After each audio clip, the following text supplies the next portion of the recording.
काफ़ी समय पहले की बात है। किशन नाम का एक लड़का था। काफ़ी पढ़ा लिखा होनहार। बहुत प्रयास के बाद भी उसे कोई नौकरी नहीं मिली।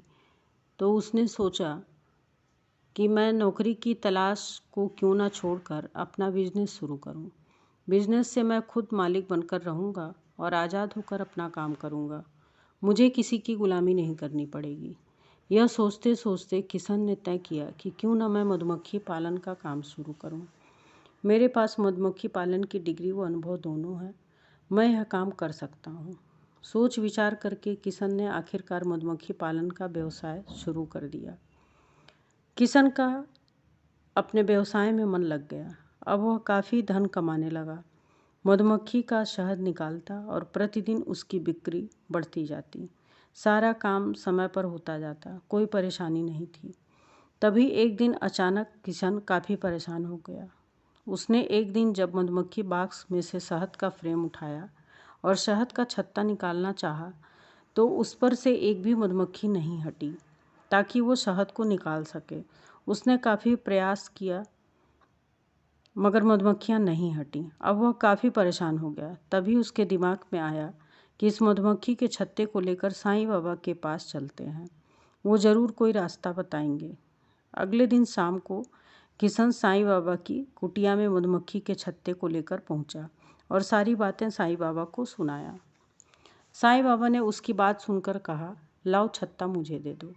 मधुमक्खी का छत्ता अपने हाथ में लेते ही साईं बाबा के चेहरे पर एक दिव्य और शांत मुस्कुराहट आ गई। उन्होंने इस छत्ते पर कुछ कहा। उन्होंने कहा कि रानी मक्खी बाहर आ जाओ, मेरे हाथ पर बैठो। रानी मक्खी बाहर आकर साईं बाबा के हाथ पर बैठ गई और बोली, बाबा मैं रोज़ किशन को शहद देती हूँ, जिससे वह हर दिन मालामाल होता जा रहा है, कितने ही कार्य कर रहा है और हमारे शहद का प्रयोग केवल धन कमाने के लिए कर रहा है। लोग मंदिरों का निर्माण करते हैं और मंदिरों में पूजा पाठ, उसमें कितनी ही वस्तुओं का प्रयोग करते हैं। उन सब में हमारे शहद का कोई प्रयोग नहीं होता। बाबा क्या हमारा शहद केवल लोगों के व्यापार के लिए ही है?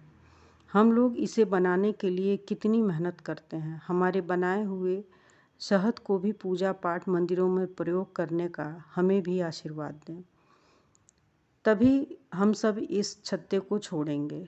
हम सब की यही अभिलाषा है कि हमें भी प्रभु के चरणों में स्थान मिले। रानी मक्खी की बात सुनकर साईं बाबा बोले, आज से तुम्हारे शहद को भगवान के बनाए जाने वाले प्रसाद पंचामृत में और पूजा पाठ में स्थान दिया जाएगा।